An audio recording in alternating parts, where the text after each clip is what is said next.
Oh, saya langsung start share screen ya.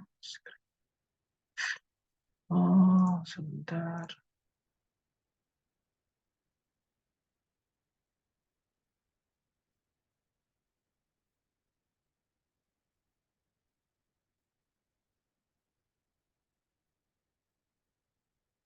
Terlihat ya? Terlihat, Kak. Udah, kelihatan. Oh, oke.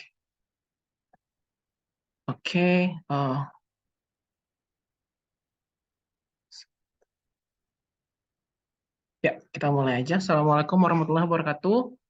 Salam warahmatullahi wabarakatuh. Selamat siang, Pak Husna. Eh, nggak ada Bu Meta dan Bu Azania ya, berarti? Oh, Bu Azani itu ada rapat mendadak katanya jadi tidak bisa Oh hadir. gitu, iya. Maka Iya, nggak saya nggak apa-apa. tahu nih. Nah, Oke, siap ya. Selamat siang juga buat teman-teman adik-adik sekalian di mata kuliah biologi sintetik. Untuk pertemuan sekarang, hari ini, saya diberikan mandat lagi untuk memberikan kuliah tamu. Untuk minggu kemarin kita telah sedikit mengenal introduction lah, sedikit pengenalan tentang sintetik biologi, terutama tentang gene expression dan bagaimana kita menggunakan plasmid, salah satu tools untuk untuk dalam pengaplikasian sintetik biologi. Nah, untuk hari ini saya coba untuk sedikit membahas tentang genome engineering atau rekayasa genom atau genome editing. Pendekatannya masih tetap di mikroba karena saya masih mostly bekerja dengan mikrobiologi atau mikroorganisme, dan untuk itu kita mulai saja langsung. Yang pertama, pengertian tentang genome engineering itu sendiri atau rekayasa genom adalah suatu proses memodifikasi, mensisipkan, menghilangkan, merubah dan sebagainya genom kromosom suatu makhluk hidup. Saya yakin pasti teman-teman juga udah pada sedikit atau bahkan sudah lebih dalam ya mengenal tentang genome editing di mata kuliah sebelumnya. Di sini saya akan membahas sedikit perbedaan kelebihan teknik genome editing dibandingkan dengan teknik rekayasa genetika yang lain. Yang pertama, dengan genome editing kita lebih presisi untuk mengenalkan, merubah atau mengedit suatu gen di lokus tertentu pada genom.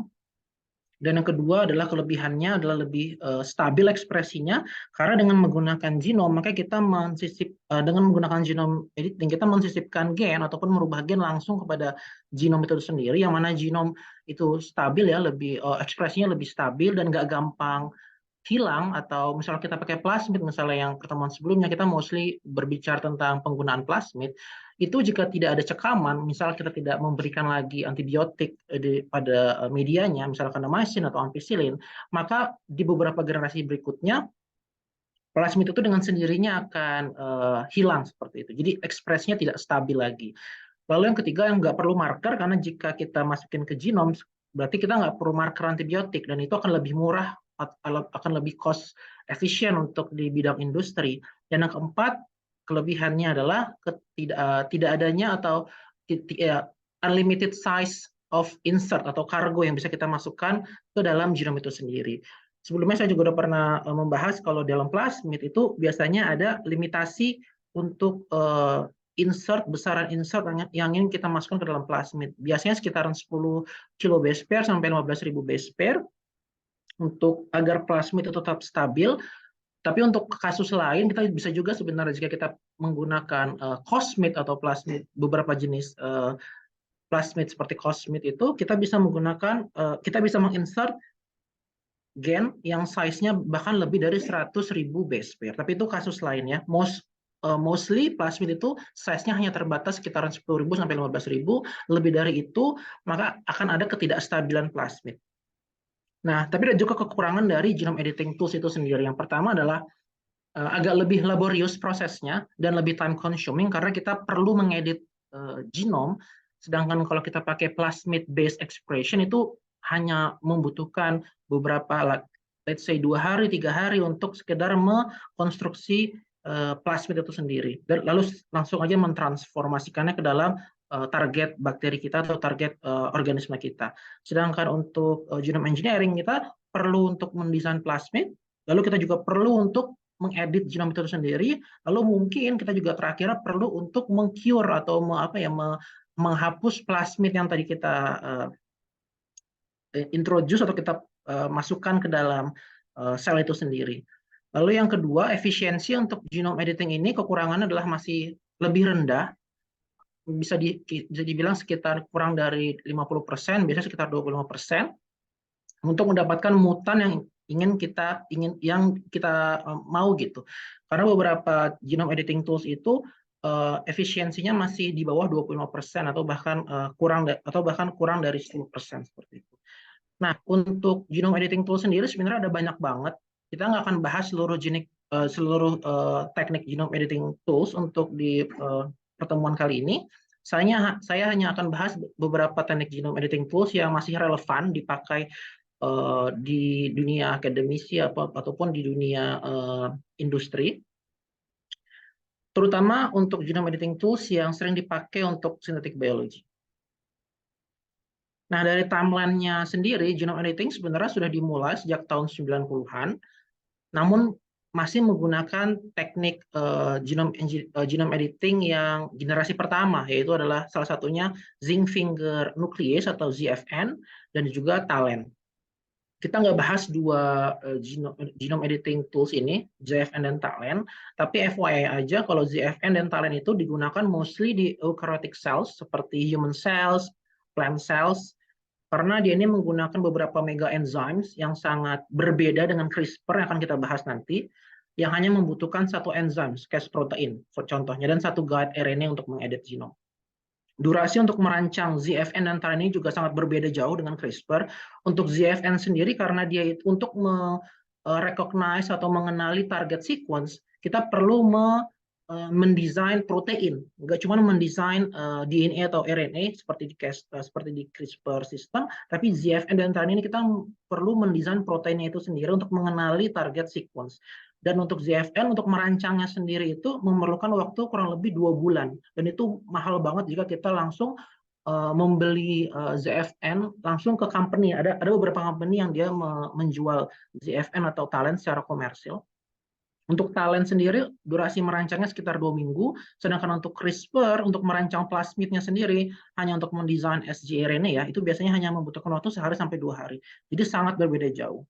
Nggak heran semenjak kemunculan CRISPR pada tahun 2012-an, itu sebagai the next generation genome editing tools, maka ZFN dan TALEN itu sudah mulai ditinggalkan. Untuk genome editing yang lain sebenarnya ada banyaknya, nggak cuma CRISPR. Jadi sebenarnya ini FYI aja, CRISPR itu booming di tahun 2012. Itu sebenarnya bukan karena kenapa booming banget, itu sebenarnya karena pada saat itu rekayasa genetika itu udah mulai banyak masuk ke eukaryotic cells, yaitu kita ingin mengedit human cells, cancer cells, kita ingin mengedit misalnya ada zebrafish contohnya ya, ada juga yang pakai Chinese hamster ovary atau CHO cells seperti itu, dan itu susah banget tuh buat di engineer genomnya eukaryotic cells ini. Nah, CRISPR di situ tiba-tiba masuk dan itu membuat semuanya itu berubah total dari yang awalnya tadi butuh berbulan-bulan sampai berminggu-minggu untuk mendesainnya aja pakai ZFN atau TALEN. Dengan CRISPR sekarang kita bisa mendesain atau bisa mengedit genom dengan sangat cepat. Namun di sisi lain untuk mikroba, untuk bakteri pada lebih tepatnya, CRISPR ini awalnya tidak terlalu merubah tatanan genome editing gitu, karena ada banyak sebenarnya genome editing tools yang juga available untuk bakteri dan mungkin lebih efisien atau bahkan lebih handy gitu untuk dipakai di eksperimen sehari-hari dibandingkan dengan CRISPR. Nah, genome editing tools inilah yang akan coba kita bahas satu persatu. Nah, pertama genome editing tools yang paling simple itu adalah natural competence. Nah, natural competence ini adalah kemampuan suatu organisme, terutama bakteri ya, untuk mengambil naked DNA atau DNA yang bisa dibilang telanjang gitu, untuk disisipkan ke dalam genom bakteri itu sendiri. Beberapa contoh bakteri yang memiliki kemampuan ini adalah Bacillus subtilis, Streptococcus pneumonia, lalu ada Thermophilus dan Haemophilus influenza. Nah, mekanisme bakteri menjadi kompetens ini bisa mengambil naked DNA itu juga berbeda-beda setiap bakteri. Untuk contoh kasusnya di Bacillus subtilis, Jadi saat pertumbuhan Bacillus subtilis itu mencapai stationary phase ya, kita kan tahu ada bakteri itu kan ada lag phase, lalu ada exponential phase atau logarithmic phase, lalu stationary phase. Nah, saat pertumbuhan mencapai stationary phase, yang biasanya diakibatkan karena terjadinya kekurangan nutrisi dan juga overpopulation sel itu sendiri, maka beberapa sel mulai berdiferensiasi. Jadi sel-sel Bacillus subtilis itu mulai berdiferensiasi menjadi subpopulasi. Ada populasi yang membentuk biofilm, ada populasi yang menjadi motile atau bergerak mencari makanan gitu. Lalu juga beberapa sel yang mulai menjadi spora karena Bacillus subtilis bisa menghasilkan spor gitu ya, spor. Selain tiga ini ada juga nih beberapa populasi sel yang mulai beradaptasi dengan mengaktifkan gen-gen yang berhubungan dengan sel wall dan sel membran sehingga dapat dengan mudah mengambil naked DNA yang ada di lingkungan. Nah, teorinya sendiri sebenarnya beberapa bakteri ini menjadi kompeten secara natural itu karena mereka itu kekurangan zat makanan dan mereka melihat bahwa DNA yang ada di lingkungan sebagai nutrisi, sumber nutrisi pengganti nutrisi-nutrisi yang biasa mereka makan, misalnya protein ataupun sugar gitu ya. Karena kan DNA sendiri mengandung ada sugar, ada deoksiribos untuk DNA dan ribos untuk RNA, lalu ada fosfat group di situ dan juga ada nitrogen di nukleotidanya kan. Jadi bisa dibilang natural competence ini tuh adalah salah satu langkah strategis bakteri untuk tetap survive di lingkungan yang tidak memungkinkan dia untuk hidup secara normal seperti itu. Nah, jadi bisa dibilang secara general kemampuan bakteri untuk menjadi kompetens itu dipengaruhi oleh beberapa faktor seperti tadi growth stage spesifik, lalu ada nutritional responsive dan juga spesifik cell type-nya. Kelebihan dari menggunakan natural competence ini adalah cepat dan simple. Kalian hanya perlu untuk menumbuhkan Bacillus subtilis, for example, sampai dia stationary phase, lalu dengan cepat dan dengan mudahnya kita bisa langsung introduce DNA yang kita mau, dan dia akan menguptake-nya dan akan mengintegrasikan ke dalam genom. Nah, tapi kemungkinan terbesarnya atau salah satu kekurangannya ini adalah ada kemungkinan kalau genom atau DNA yang kita berikan itu akan terintegrasi secara random ke lokasi-lokasi pada kromosom di Bacillus subtilis. Jadi bisa dibilang efisiensinya juga rendah karena tadi hanya sedikit populasi yang kompeten, nggak semua populasi menjadi kompeten, dan juga ada kemungkinan kalau DNA yang kita masukkan itu akan terintegrasi secara random. Lalu yang kedua, teknik genome editing-nya adalah homologous recombination menggunakan Swiss-Side plasmid. Nah, ini merupakan salah satu teknik genome editing yang paling dominan yang ada yang digunakan biasanya di banyak lab di dunia, dan ini sangat mudah dipakai juga dan bisa diaplikasikan di berbagai macam bakteri. Saya salah satunya yang menggunakan ini untuk merubah genom di beberapa bakteri. Ada yang pernah atau familiar dengan istilah Swiss-Side plasmid? Udah ada yang pernah mendengar istilah Swiss-Side plasmid? Boleh langsung open mic aja atau? Ayo, ada dengar nggak itu Swiss-Side plasmid? Belum Oh, belum pernah. pernah. Oke, jadi Swiss-Side plasmid itu teori dasarnya, ini istilah dasar Swiss-Side plasmidnya adalah plasmid yang tidak memiliki ori atau memiliki ori yang tidak dikenali oleh target host. Kalau kemarin kan kita pernah membahas tentang shuttle factor, misalnya shuttle factor untuk E. coli, si glutamicum. Jadi shuttle factor ini memiliki dua ori untuk E. coli yang biasanya dipakai buat konstruksi plasmid itu sendiri, lalu ada ori gene of application yang dikenali oleh si glutamicum, karena pada akhirnya kita ingin mengekspresikan gen yang ada di plasmid tersebut di si glutamicum. Nah, Swiss-Side plasmid ini malah hanya memiliki ori E. coli, karena biasanya kita menggunakan E. coli untuk konstruksi, tapi nggak punya ori untuk target host kita nanti, misalnya tadi si glutamicum. Jadi di si glutamicum, plasmid ini tidak bisa terreplikasi. Bisa kita transform ke dalam, misalnya kita transform ke dalam si glutamicum gitu, misalnya masuk let's say satu plasmid atau dua plasmid, tapi setelah bakteri si glutamicum itu membelah diri dan dia harusnya bereplikasi genomnya dan plasmidnya. Plasmidnya nggak bisa tereplikasi. Jadi generasi selanjutnya tidak memiliki plasmid tersebut. Itu yang disebut dengan suicide plasmid. Jadi plasmidnya itu bisa dibilang bunuh diri gitu. Dia nggak bisa bereplikasi. Nah, untuk menggunakan suicide plasmid ini untuk homologous recombination, prosesnya itu yang pasti di suicide plasmid ini kita membutuhkan 3 komponen. Yang pertama itu tadi nggak ada origin of replication dari target yang dikenali oleh target host bakteri kita. Lalu yang kedua ada 2 marker gen. Contohnya di sini kita pakai plasmid bernama, kelihatan nggak ada laser, nggak ada ya? Iya. Nah, ini ada plasmid bernama PEX18TC. Di sini kita punya 2 resistance marker gene. Yang pertama adalah tetracycline resistance genes dan SECB. Lalu yang ketiga yang kita perlukan adalah homologous sequence yang dapat yang homologi gitu ya, yang memiliki homologi dengan target sequence yang ingin kita target. Nah, komponen keempat ini sebenarnya nggak wajib dan di sini juga nggak ada contohnya, itu adalah insert-nya. Jadi kita bisa memasukkan insert gen yang ingin kita sisipkan, karena di sini contohnya itu adalah untuk mendelete gen, bukan untuk mensisipkan gen, maka insertnya nggak ada. Tapi kalau kita ingin memasukkan insertnya harusnya ada di tengah-tengah antara homologous sequence tersebut. Nah, step by step-nya untuk menggunakan suicide plasmid untuk homologous recombination itu adalah yang pertama pasti mendesain plasmidnya itu sendiri.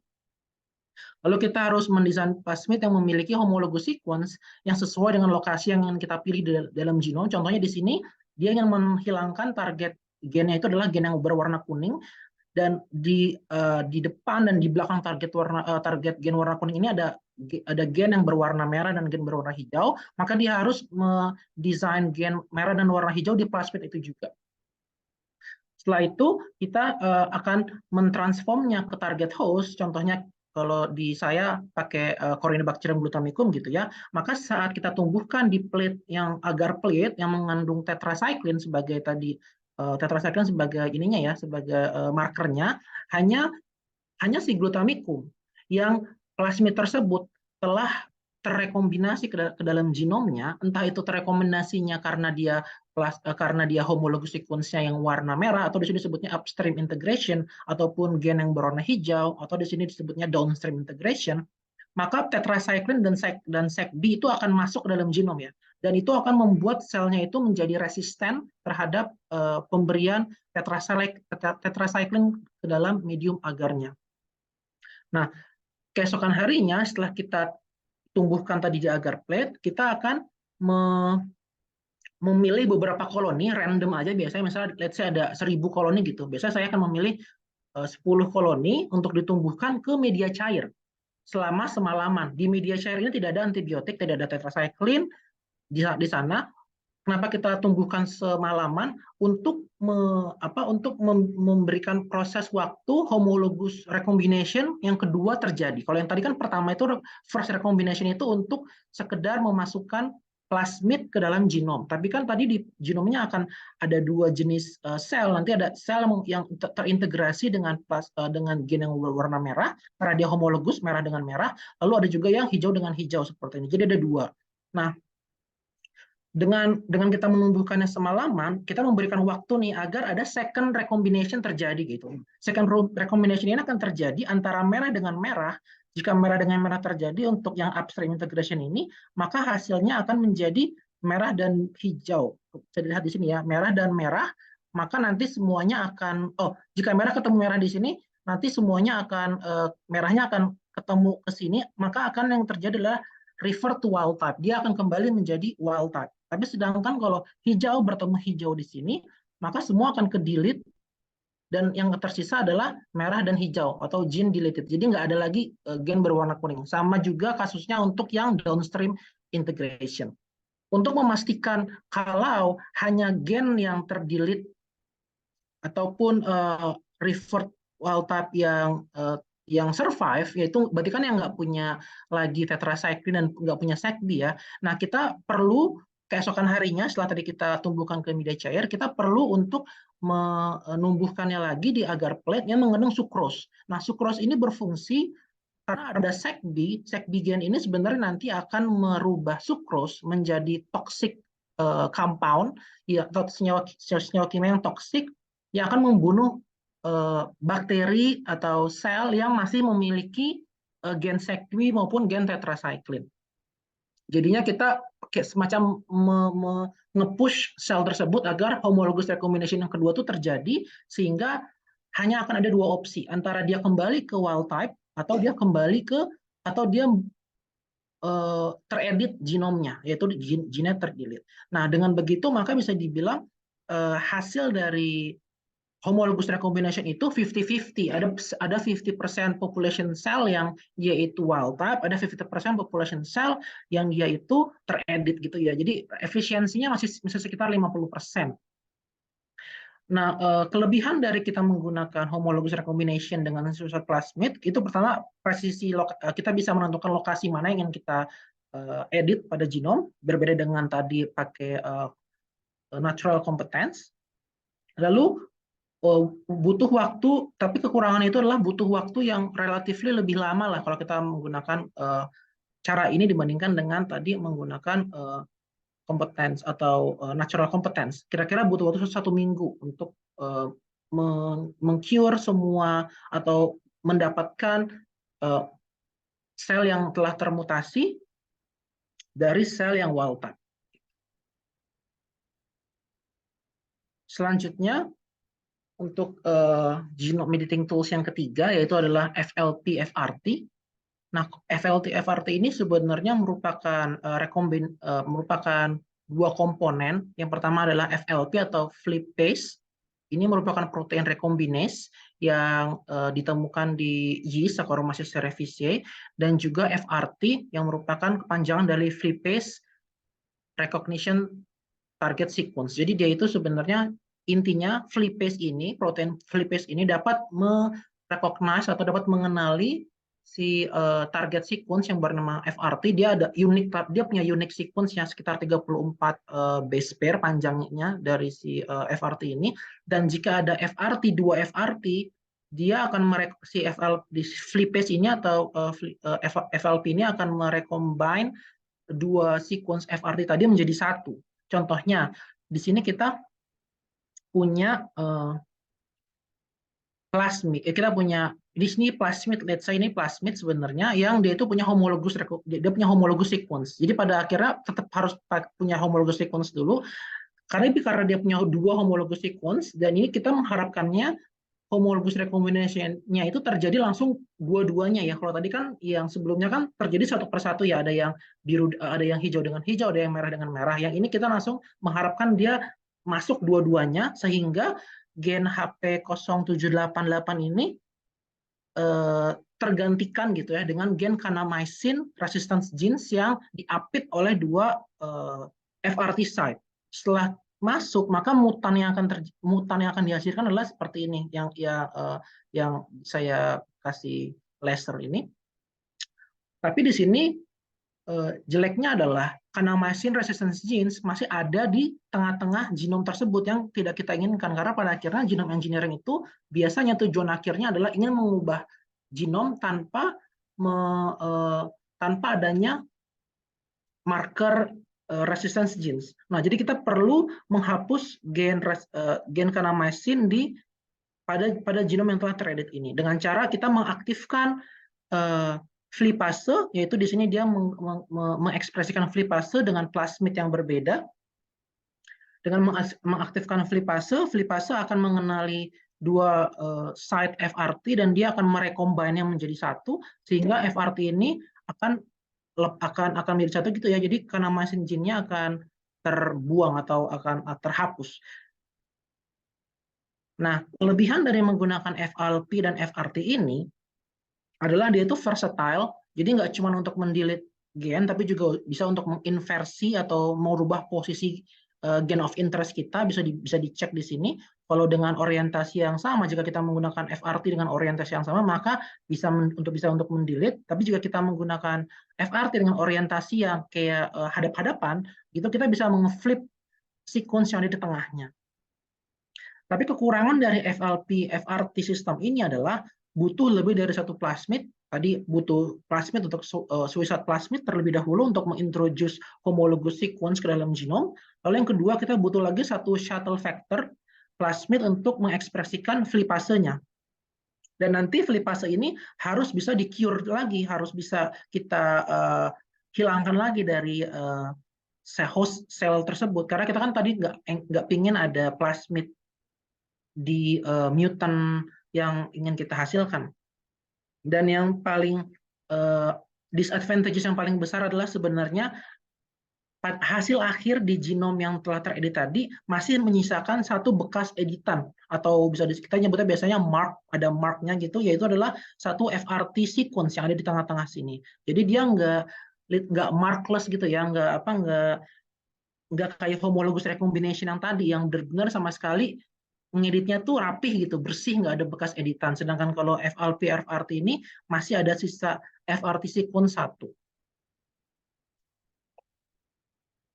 Lanjut untuk genome editing tools yang keempat, ini menggunakan Krylog-SP system kita sebutnya, dan ini sebenarnya mirip banget dengan FLP FRT.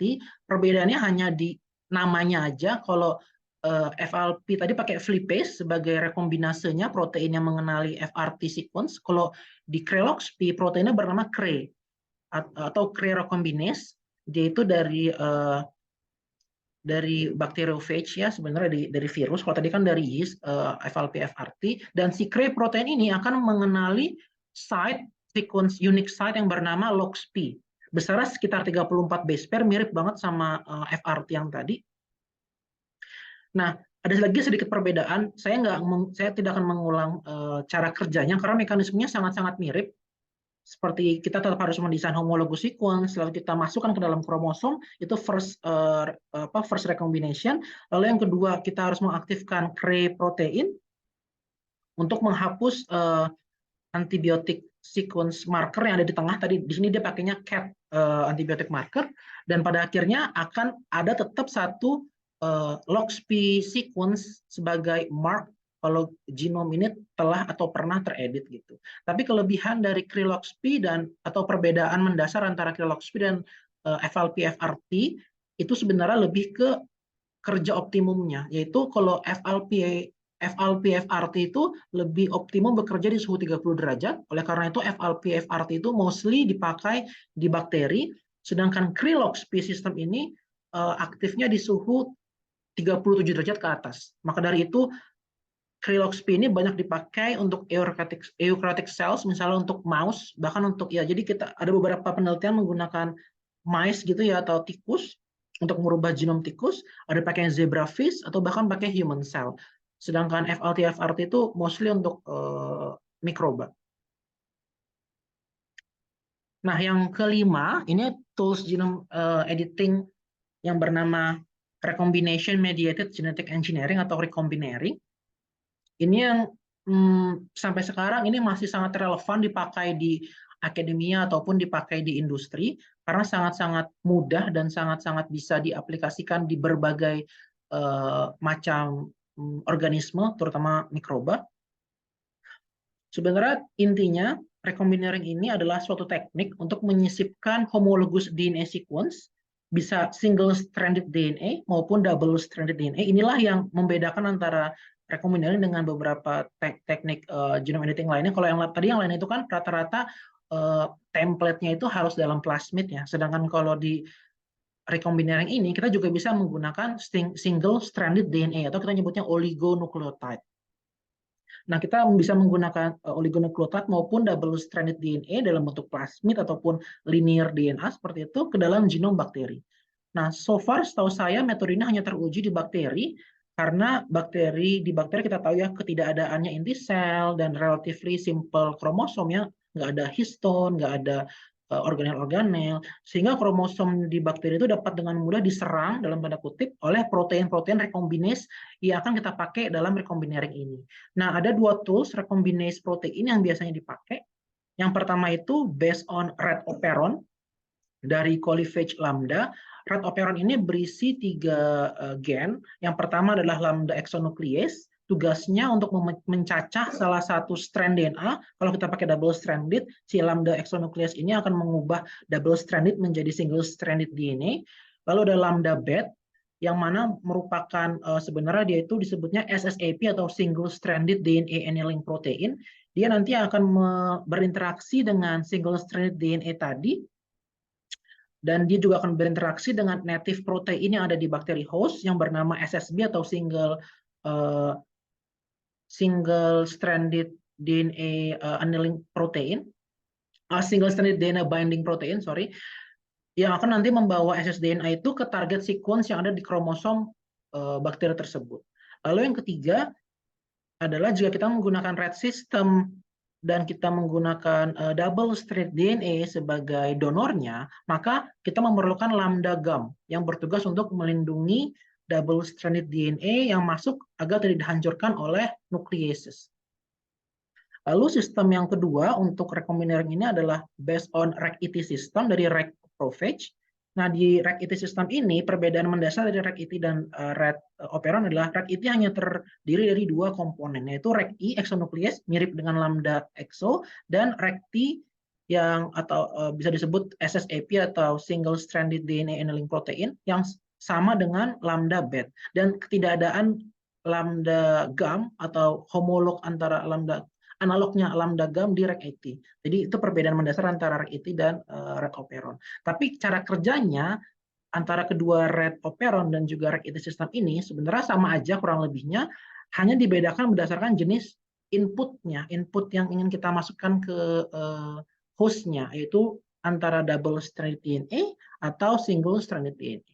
Nah, bisa dilihat di gambar di sini, jika kita menggunakan single stranded DNA sebagai input, maka pertama-tama si ssDNA ini akan diikat oleh SSP, bisa lambda bed ataupun REC-IT, kalau kita pakai REC-IT system. Lalu SSP ini akan berinteraksi dengan ssDNA binding protein yang native dari bakteri tersebut, atau kita nyebutnya SSB. Lalu mereka akan menyerang homologous target sequence yang ada di kromosom bakteri tersebut. Jadi dia akan menyerangnya hanya satu strand. Ya, bisa dilihat di sini dia hanya menyerang satu strand karena kan single stranded ya. Nah, karena yang diserang itu hanya satu strand DNA, maka saat DNA tersebut nanti bereplikasi satu putaran gitu ya, maka akan atau bakteri membelah diri gitu bereproduksi, maka akan ada dua hasil, sel yang genomnya termutasi, satu strandnya termutasi, dan genom bakteri wild type. Bisa dilihat di sini ya, ada mismatch karena dia tadi telah diserang oleh oligonucleotide dan wild type. Nah, lalu dengan putaran replikasi yang kedua, maka si mismatch ini akan menghasilkan wild type dan menghasilkan satu full mutant. Jadi full genomnya itu kedua strandnya telah dirubah menjadi yang kita inginkan itu atau mutant cell. Tapi wild type ya pasti akan menghasilkan wild type juga. Jadi bisa dibilang di sini rasio efisiensi dari menggunakan recombinering itu biasanya sekitaran 1:4 atau sekitar 25% rasio efisiensi untuk mendapatkan mutan yang kita inginkan melalui teknik recombinering. Jika kita menggunakan double stranded DNA sebagai input, maka ya perbedaannya yang mendasar cuma satu, yaitu adalah adanya exonuklease yang akan pada akhirnya mencacah salah satu strand dari double stranded DNA tadi menjadi single stranded DNA. Untuk selanjutnya prosesnya mirip dengan jika kita menggunakan single stranded DNA sebagai input. Nah, walaupun sebenarnya efisiensinya itu sebenarnya bisa dibilang sangat kecil ya, 25% dibandingkan tadi kalau kita menggunakan susat plasmid yaitu sekitaran 50% gitu ya. Tapi dengan menggunakan recombinering ini kita bisa memadukannya dengan teknologi high throughput screening maupun dengan robotic arms. Karena dengan mudahnya kita hanya memerlukan inputnya itu cuma perlu oligonucleotide untuk single stranded DNA yang sangat bisa diorder dengan ke company gitu. Kita bisa order kayak primer gitu ya. Kita bisa order primer oligonucleotide dengan berbagai macam mutasi di primernya gitu. Kita bisa order sebanyak-banyaknya mutasi pada primer, random mutasi juga bisa bahkan. Lalu kita transform aja random ke dalam bakteri host kita yang mau kita target, lalu kita transformasikan, walaupun nanti populasi yang teredit, let's say kurang dari 25%, tapi dengan penggunaan high throughput screening dan juga robotic arms, kita dapat membuat library mutant cell yang bervariasi gitu. Jadi ini sangat-sangat, walaupun efisiensinya masih rendah, namun ini sangat powerful dipakai di dunia industri karena mereka ingin merubah.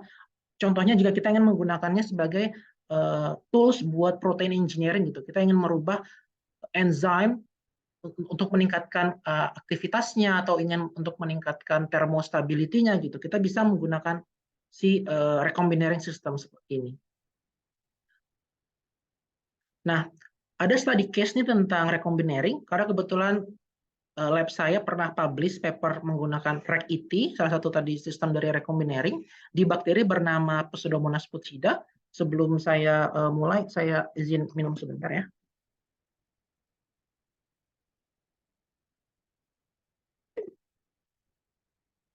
Nah, sedikit latar belakang tentang proyek ini. Jadi kita di sini menggunakan bakteri yang bernama Pseudomonas putida. Bakteri ini merupakan salah satu emerging host yang lagi populer di kalangan akademisi maupun di industri di Eropa dan di Amerika. Karena selain genetic tools-nya yang lumayan lengkap ya, mirip E. coli, tapi juga si putida ini metabolismenya itu sangat versatile atau sangat fleksibel.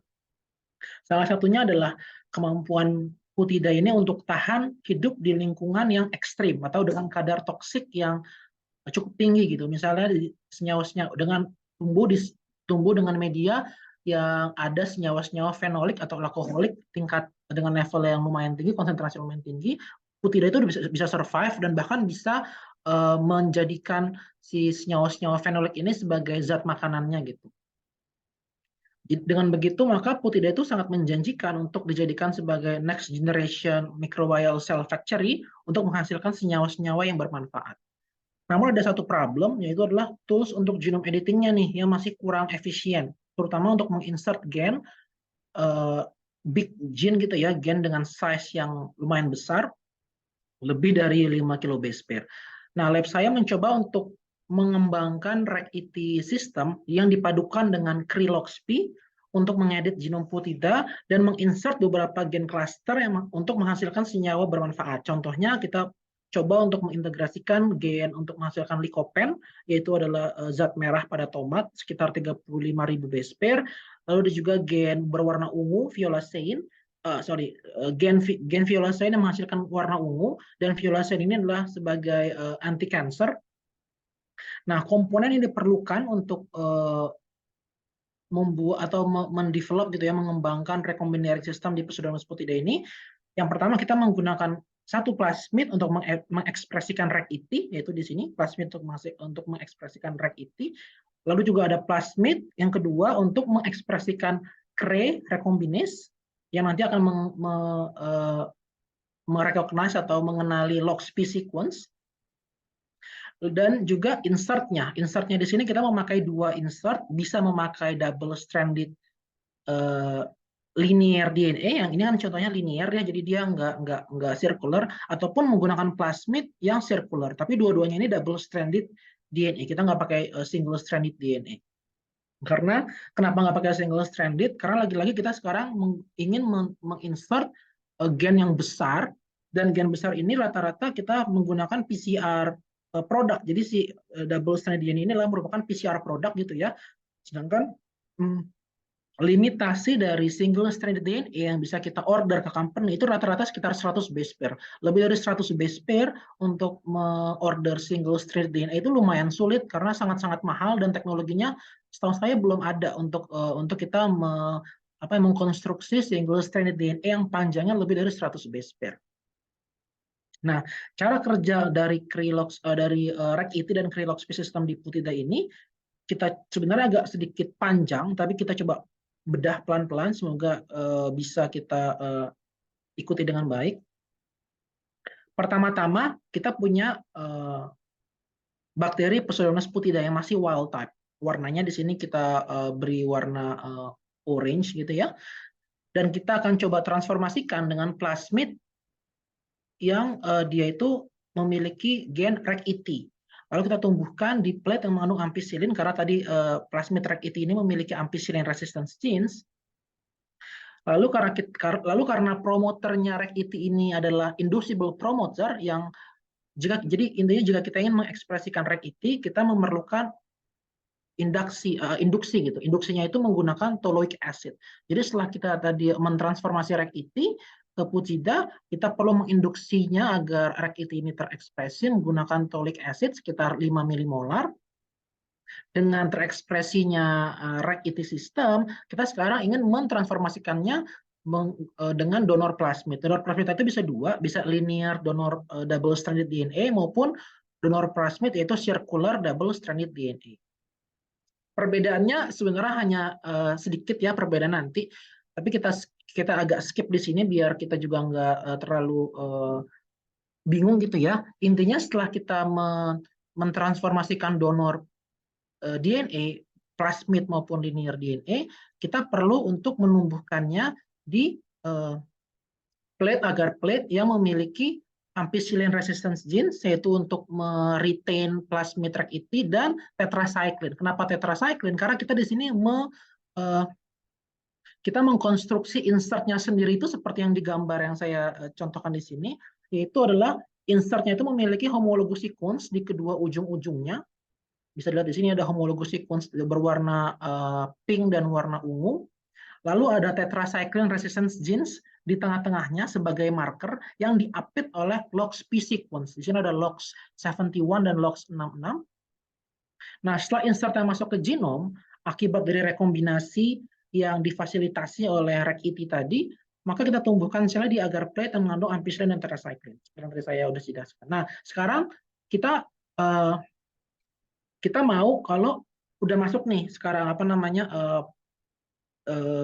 donor DNA-nya ke genom, berarti kan bisa dibilang genomnya telah teredit. Tapi kan kita nggak mau kalau ada marker di genom kan, berarti sekarang kita perlu untuk delete atau menghapus tetracycline gen yang tadi udah dimasukkan ke dalam genom dengan mengaktifkan atau mentransformasikan sel yang telah teredit genomnya dengan plasmid yang mengandung CRE. Dengan kita mentransformasikan plasmid CRE ke dalam sel tersebut dan kita mengaktifkan ekspresi gen CRE dengan IPTG di sini, maka CRE akan terekspresi dan CRE akan mengenali LOXP sequence yang mengapit tetracycline gen tadi. Maka tetracycline di sini bisa dilihat di gambar, tetracycline-nya akan keluar gitu ya, dia akan terhapus. Nah, sekarang kita udah punya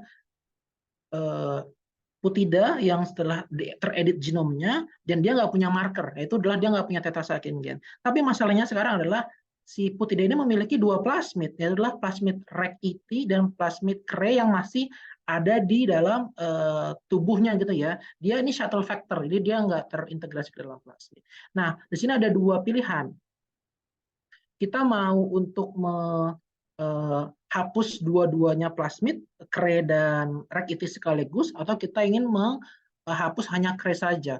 Contoh kalau kita ingin menghapus langsung kedua plasmid tersebut, kita nyebutnya mengcure plasmid tersebut dua-duanya langsung, kita menumbuhkannya di plate tanpa antibiotik dan meninggikan suhunya ke 37 derajat. Karena selama ini semua proses di sini kita menggunakan 30 derajat karena putida itu memang tubuhnya optimal di 30 derajat ya, bukan 37. Nah, teman saya dengan cerdasnya sebenarnya dia mendesain kedua plasmid CRE dan REC-IT ini origin of replication-nya itu dimutasi dengan menurut literatur gitu ya, kita menemukan literatur memutasi origin of replication-nya si plasmid REC-IT dan plasmid CRE sehingga saat kita tumbuhkan putida di suhu 37 derajat, maka kedua plasmid ini menjadi tidak stabil dan dia akan hilang dengan sendirinya gitu.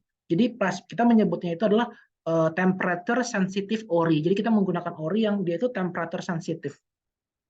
Jadi dengan menumbuhkannya putida dengan tanpa antibiotik dan juga meninggikan suhunya ke 30 derajat, maka kita akan 37 derajat, maka kita akan menghapus kedua plasmid tersebut dan sekarang kita memiliki putida yang telah teredit genomnya dan dia nggak punya plasmid, nggak punya antibiotik, nggak punya gen antibiotik.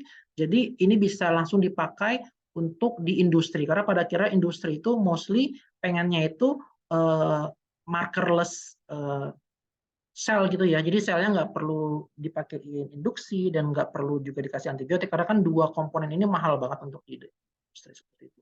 Ataupun kita ada pilihan kedua yaitu kita ingin kembali merubah beberapa gen di genomnya putida tapi di posisi atau di gen-gen yang lain. Nah, itu dengan cara kita tumbuhkan dia di ampicillin, masih pakai ampicillin. Karena kenapa pakai ampicillin di sini?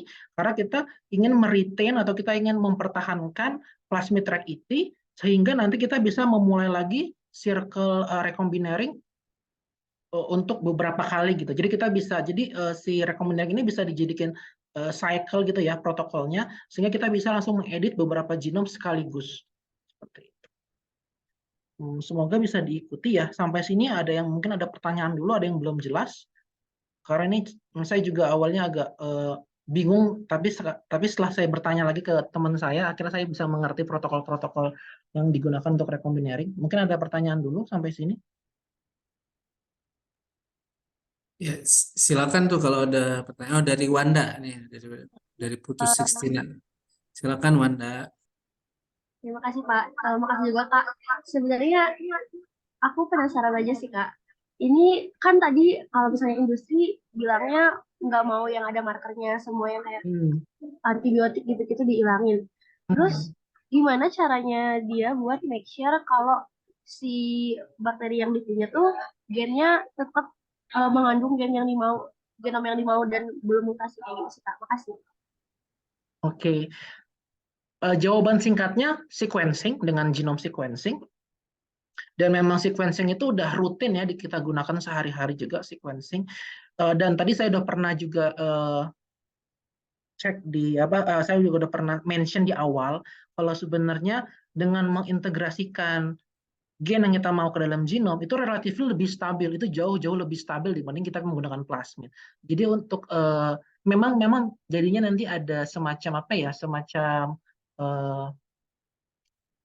resiko kalaupun dia nggak punya antibiotik, maka kemungkinan akan ada kontaminasi, contohnya seperti itu. Tapi kontaminasi sebenarnya dalam dunia industri itu sudah sudah menjadi hal yang sangat-sangat eh, mereka jaga gitu. Jadi bisa dibilang kontaminasi itu bukan masalah besar bagi mereka.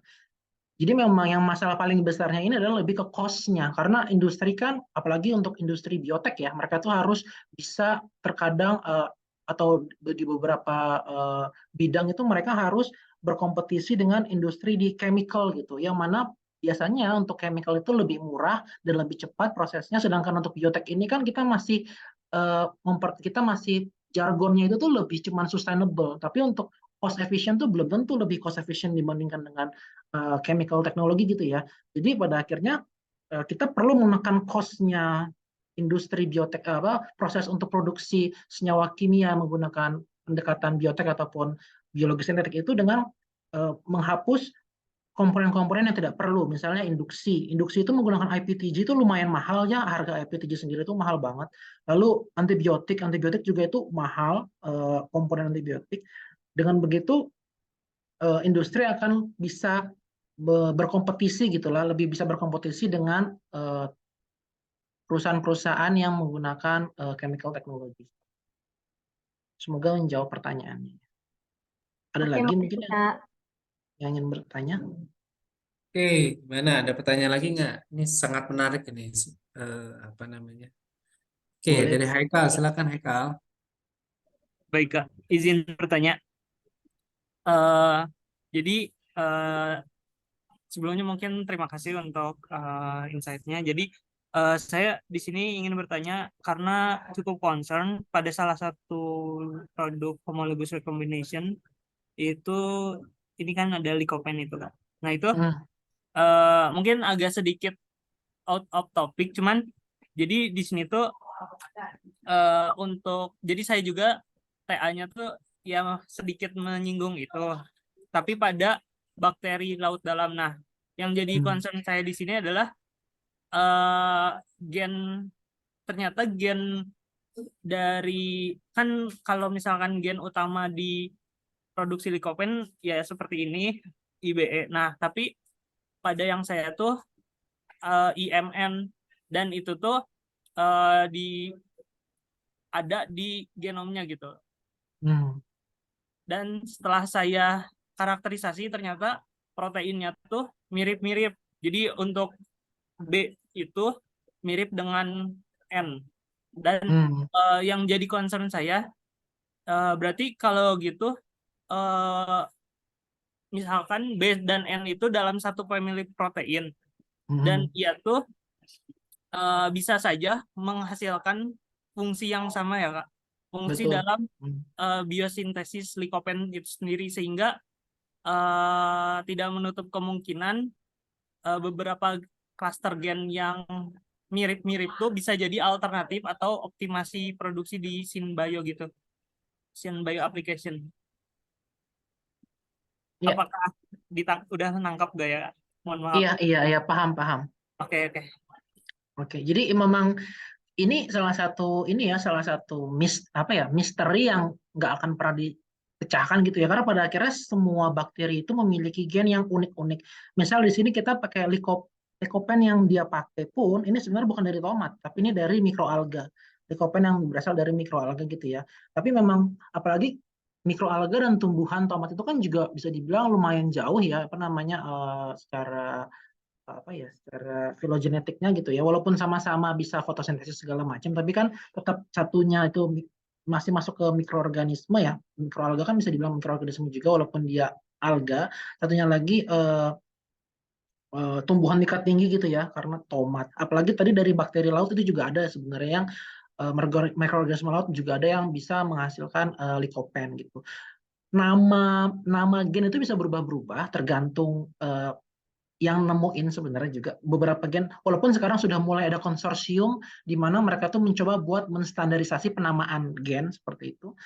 Dan biasanya di berbagai organisme, apalagi tadi yang sangat berbeda secara filogenetik itu ya, biosintetik gene clusternya itu akan sedikit berbeda gitu. Yang satu mungkin ada 3 gen, yang satu mungkin cuma 2 gen, atau mungkin yang satu itu satu gen tapi multiple apa ya, kayak gennya tuh besar gitu. Jadi satu protein tuh bisa langsung mengerjakan 3 fungsi yang tadi biasanya hanya satu gen satu fungsi seperti itu. Itu sangat-sangat wajar, dan pada akhirnya misterinya itu adalah kamu harus terus mencoba kombinasi gen mana yang menghasilkan produksi paling banyak, dan itulah yang kita kerjakan selama ini di lab saya, terutama di lab yang saya postdoc di sini. Dan tapi sekarang kita memiliki tambahan senjata lah bisa dibilang, yaitu menggunakan bioinformatic tools.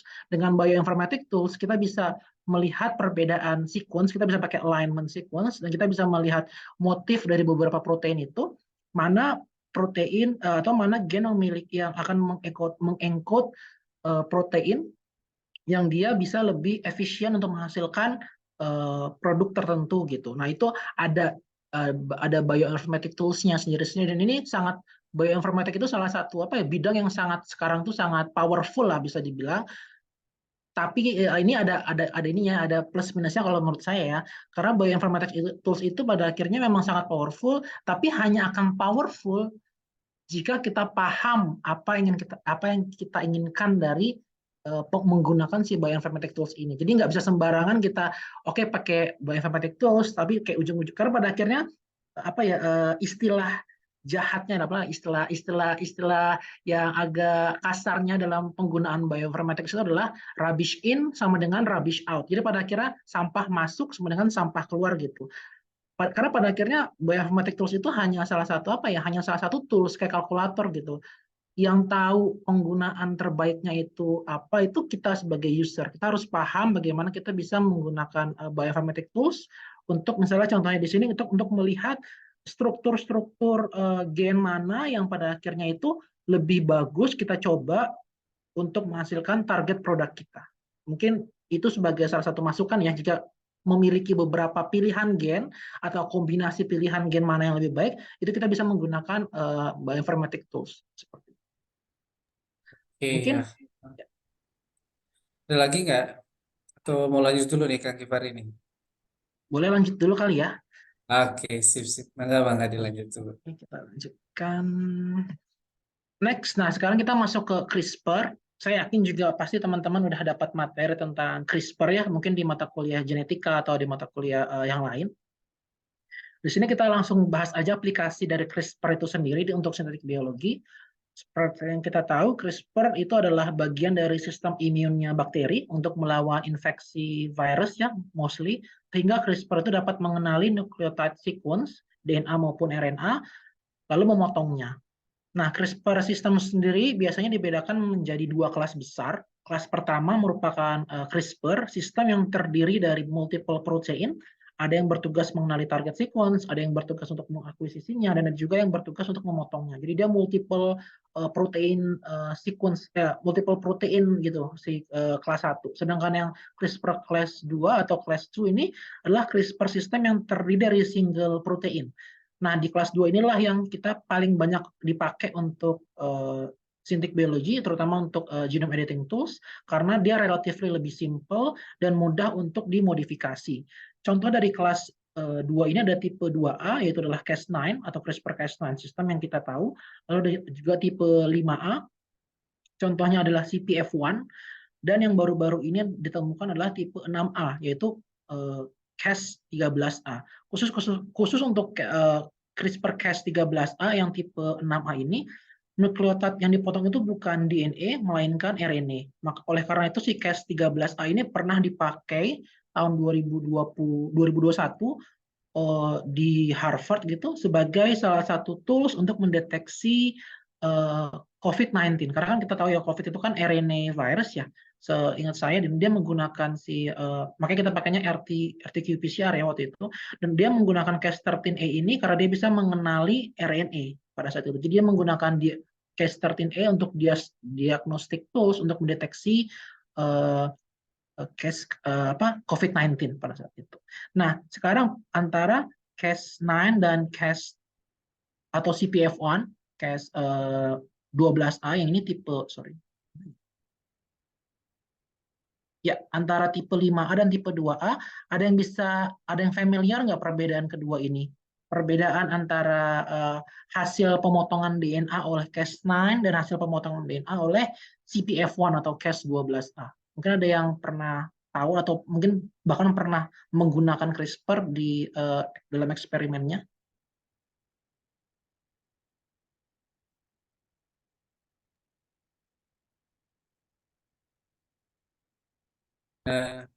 Anaknya Bu Meita biasanya tuh yang suka pakai CRISPR ya.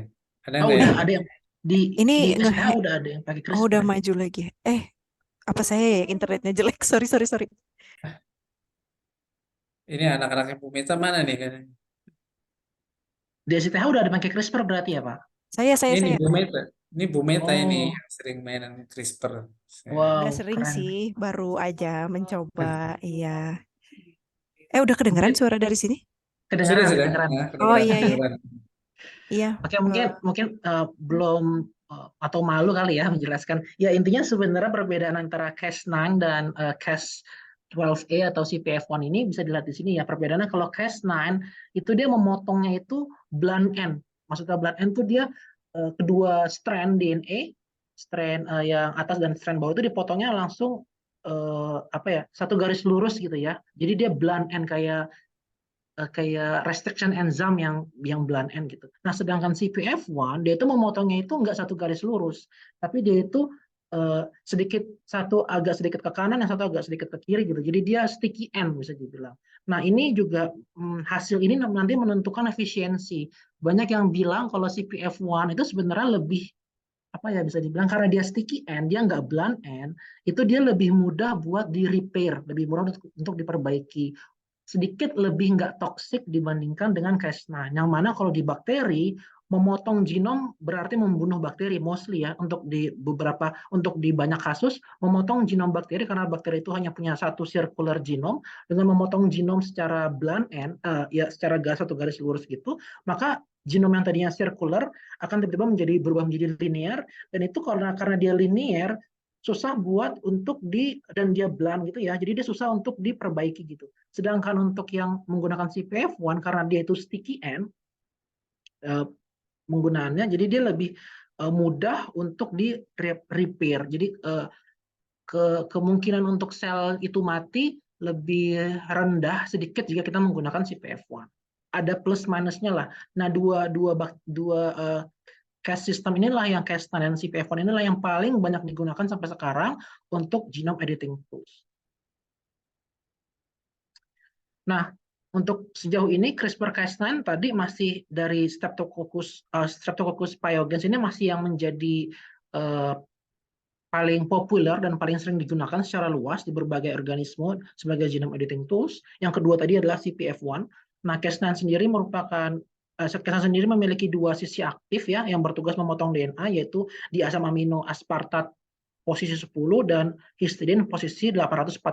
Nah, jika kita memutasi salah satu dari amino acid ini, maka Cas9 akan kehilangan sisi aktif untuk memotong DNA. Salah satunya misalnya jika kita merubah salah satu amino acid tadi yang aspartat 10 ataupun histidin di 840 dengan alanin, maka dia akan berubah menjadi nickase. Atau artinya nickase di sini adalah dia hanya bisa memotong target DNA salah satu strandnya aja, atasnya aja atau bawahnya aja, tergantung dari mana amino acid yang kita ubah. Kalau di 10A atau aspartat ke alanin di posisi 10 itu untuk strand yang atas, dan histidin 440 ke alanin itu untuk strand yang bawah gitu ya. Nah, tapi kalau kita merubah kedua-duanya, aspartat menjadi alanin di posisi 10 dan juga histidin menjadi alanin di posisi 840, maka akan merubah Cas9 menjadi dead Cas9 atau kita nyebutnya decas9. Nah, dead Cas9 ini sekarang tidak bisa lagi untuk kehilangan aktivitasnya untuk memotong DNA, sehingga decas9 ini jika kita padukan dengan sgRNA, dia hanya akan bisa duduk gitu ya, kayak semacam duduk diem menempel pada genom target DNA, tapi udah gitu, dia nggak akan motong. Nah, nanti akan kita bahas selanjutnya fungsi dari decas9 maupun fungsi dari wild type Cas9. Sekarang fokusnya ke fungsi wild type Cas9 sendiri ya. Ini sebagai reminder aja. Saya yakin udah pernah juga mungkin dibahas. Untuk di bakteri secara umum, penggunaan CRISPR-Cas9 itu sebagai genome editing tools itu sebenarnya mostly itu sebagai selection tools, bukan sebagai mengedit genomnya, bisa dibilang. Hanya sebagai selection tools sebenarnya, untuk menyeleksi mana sel yang genomnya sudah teredit dan mana yang belum. Contoh kasusnya nih di sini, kita menggunakan teknik recombinering. Tadi kan bisa pakai single stranded RNA maupun pakai double stranded DNA. Ataupun juga kita menggunakan Swiss-Out plasmid di sini ya, kita pakai plasmid-borne homologous recombination, pakai Swiss-Out plasmid.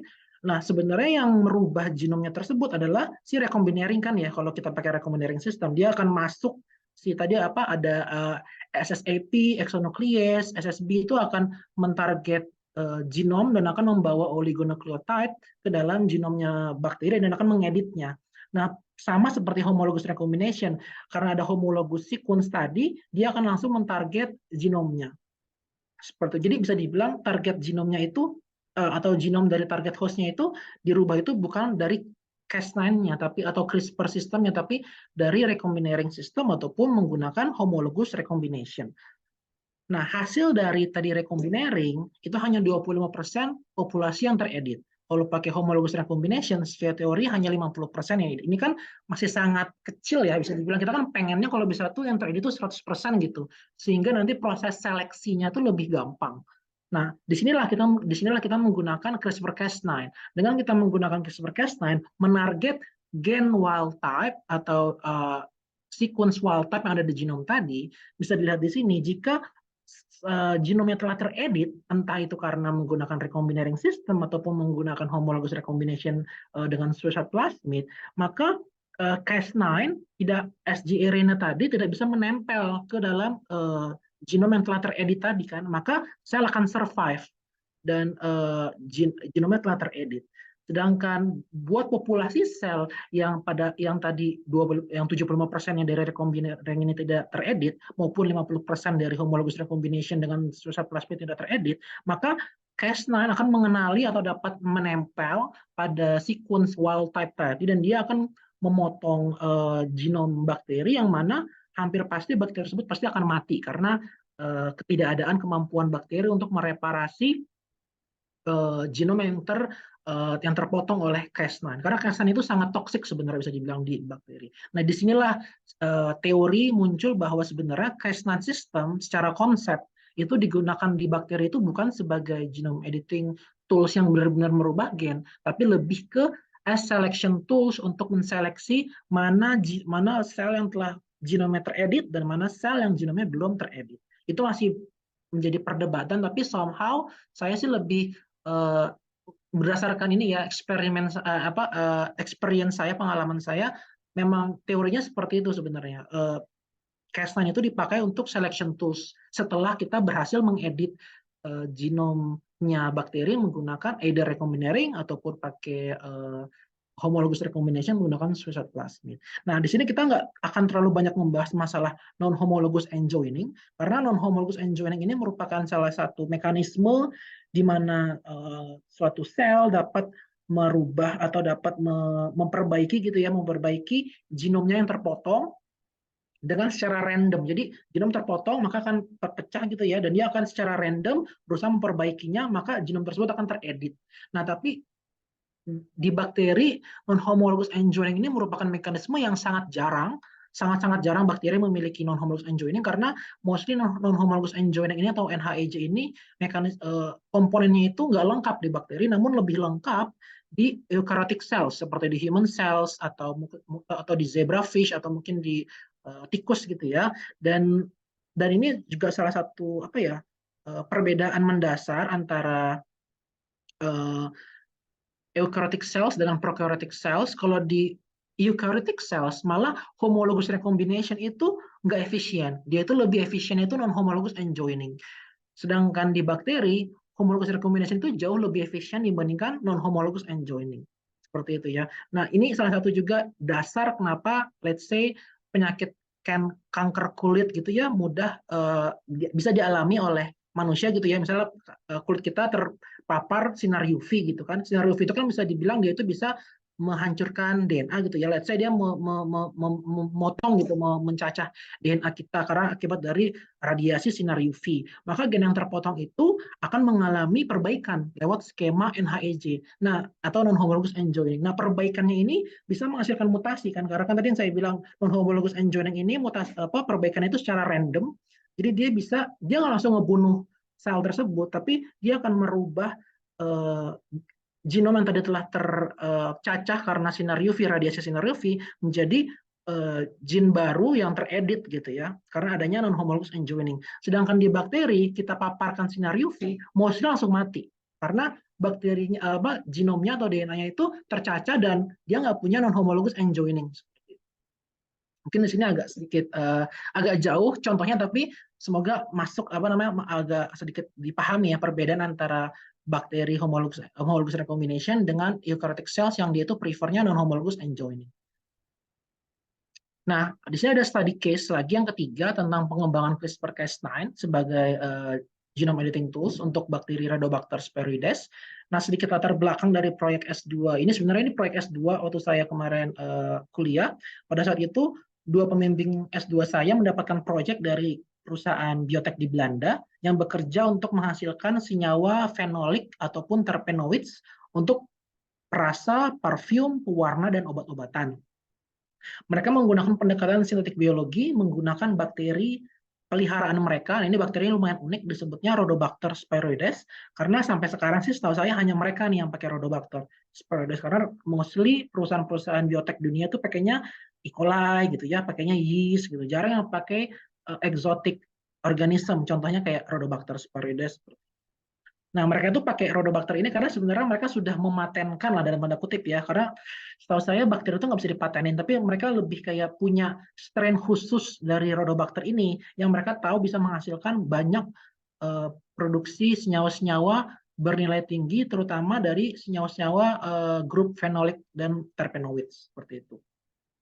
Nah, selama ini mereka menggunakan UV mutagenesis atau traditional mutagenesis yang itu hasilnya itu random. Bisa juga bakteri itu dimutasi dengan cara UV tapi sangat-sangat singkat dan dengan kadar radiasi yang sangat-sangat rendah. Karena tadi pernah saya kasih contoh, kalau bakteri dikasih sinar UV secara lama gitu ya, dia langsung mostly 100% dia langsung mati gitu.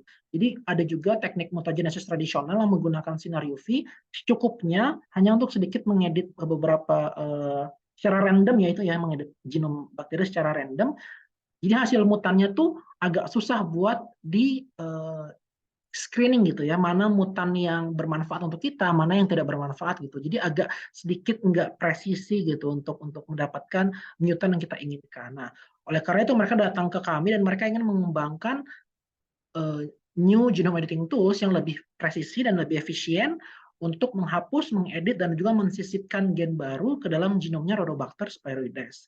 Nah, pada saat itu tahun 2017, lagi hot-hotnya penggunaan CRISPR-Cas9 sebagai salah satu tools yang baru, dan hal pertama yang saya lakukan setelah berdiskusi gitu adalah untuk mendesain plasmid. Ini paling penting, pasti semua project itu kita, makanya kenapa saya di minggu lalu tuh ngebahas tentang plasmid construction, karena ini basicnya dari sintetik biologi itu harus paham banget masalah mendesain plasmid. Nah, di sini kita mendesain 3 plasmid. Yang pertama adalah plasmid kosong atau empty plasmid hanya sebagai kontrol. Lalu yang kedua adalah plasmid dengan Cas9 di sini, dan dia memiliki juga sgRNA tapi non-targeting. Non-targeting sgRNA ini artinya adalah dia sgRNA ini tidak bisa mentarget satupun sequence di genom. Jadi kita ngebuat random, kan ada aplikasi atau bioinformatic tools ya yang bisa dipakai untuk mendetek apakah sgRNA ini bisa mengenali atau merecognize sequence di genom bakteri A atau bakteri B gitu ya. Itu kita bisa pakai bioinformatic tools itu, dan di situ kita menggunakan sgRNA yang itu tidak bisa mengenali, seharusnya ya secara teori tidak bisa mengenali satupun sequence yang ada di genomnya Rhodobacter spiroides. Dan spacer yang kita desain ini sekitar 20 base pair, panjangnya sekitar 20 base pair seingat saya. Dan yang plasmid ketiga ini adalah plasmid yang memiliki Cas9, dia mengekspresikan Cas9, dan juga dia memiliki sgRNA yang spacernya itu mentarget satu gen di Rhodobacter, yaitu adalah gen UPP. Nah, khusus untuk yang plasmid ketiga ini, kita mendesainnya nggak cuma satu jenis spacer, tapi kita mendesainnya 3 jenis spacer, yaitu spacer 1, spacer 2, spacer 3. Kalau kalian tadi ingat ya tentang cara mendesain sgRNA itu kan ada scaffoldnya dan juga ada spacernya ya. Dan kita mendesain spacer yang itu bisa mengenali salah satu dari 3 posisi di gen UPP gitu. Jadi ada yang, kalau nggak salah seingat saya, ada yang spacer mengenali UPP gen itu di bagian depannya dekat codon, start codon, ada yang di bagian belakangnya dekat stop codon, dan juga ada yang di bagian tengahnya UPP spacer seperti itu. Dan kita transformasikan totalnya kan ada sekitar 5 plasmid berarti ya, karena satu plasmid empty, satu plasmid non-targeting Cas9, dan 3 plasmid yang mentarget UPP gen dengan spacer yang berbeda-beda. Kita transform 5 plasmid tersebut ke Rhodobacter spiroides, dan ini bisa dilihat hasilnya. Di sini adalah banyaknya sel CFU, colony forming unit. Untuk empty cell pasti paling banyak hasil dari transformasinya. Untuk Cas9 targeting dia sedikit lebih turun. Nah, inilah salah satu hal yang agak perlu di-highlight, kalau Cas9 itu agak sedikit toxic sebenarnya untuk bakteri. Jadi walaupun dia dibilangnya kita mendesainnya itu yang non-targeting, tapi somehow beberapa spacer tuh masih tetap bisa, walaupun spacer itu nggak 20 base pair-nya itu fully match gitu ya, komplement dengan genom, walaupun cuma 19 base pair yang komplement, itu terkadang dia masih bisa tetap mengenali target sequence di genom tersebut. Oleh karena itu beberapa sel itu mati karena hal tersebut gitu. Itu disebutnya toxicity issue. Lalu ada yang sekarang plasmid yang dia memiliki yang mentarget UPP gen di genomnya Rhodobacter. Nah, bisa dilihat di sini, ini juga salah satu hal yang awalnya kita agak surprise, karena ternyata pada tahun itu belum banyak paper tentang CRISPR, dan kita menemukan bahwa perbedaan target spacer atau sequence spacer yang mentarget satu gen yang sama, UPP misalnya contohnya di kita ini, itu efisiensi untuk memotong genom itu berbeda-beda. Contohnya untuk spacer 1 dan spacer 2 ini kita berhasil bisa bilang membunuh sel dengan cara, karena Cas9-nya berhasil merecognize UPP gen dan memotong genomnya, makanya akhirnya selnya banyak yang mati gitu ya. Bisa dibilang sekitaran 30% yang tersisa, atau sekitar 40% yang tersisa populasinya, tapi dengan spacer yang nomor 3 ini hampir tidak ada perubahan. Bisa dibilang kalau spacer nomor 3 ini berarti kurang efisien untuk mengedit atau memotong DNA dari atau genom dari si Rhodobacter sphaeroides. Oleh karena itu kita dari situ kita berteori bahwa penggunaan spacer untuk mentarget satu gen itu diperlukan beberapa spacer karena kita untuk tahu dulu di awal spacer mana yang sebenarnya lebih efisien. Tapi ternyata semakin ke sini semakin banyak juga bioinformatic tools yang dia bisa memprediksi nih spacer mana yang lebih efisien untuk mentarget gen tertentu gitu. Adalah beberapa bisa di googling ya atau juga beberapa literatur yang dia itu berhasil mengembangkan software gitu ya untuk mendeteksi atau mengkalkulasi lah efisiensi dari spacer mana, sequence spacer mana yang dia itu lebih efisien untuk memotong gen di genom bakteri tertentu. Nah, pada saat tahun itu 2017 belum ada, jadi kita masih random, masih coba spacer A, spacer 1, spacer 2, spacer 3 gitu ya. Dan kita akhirnya di sini menggunakan spacer 2 untuk genome editing. Nah, di sini kita belum genome editing, di sini kita hanya toxicity test.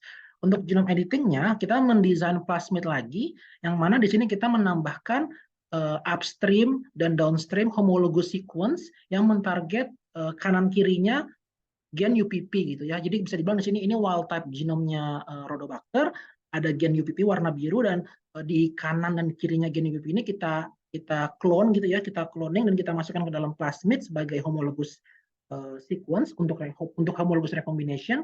Di sini kita pakai shuttle factor, nggak pakai Swiss-Hot plasmid.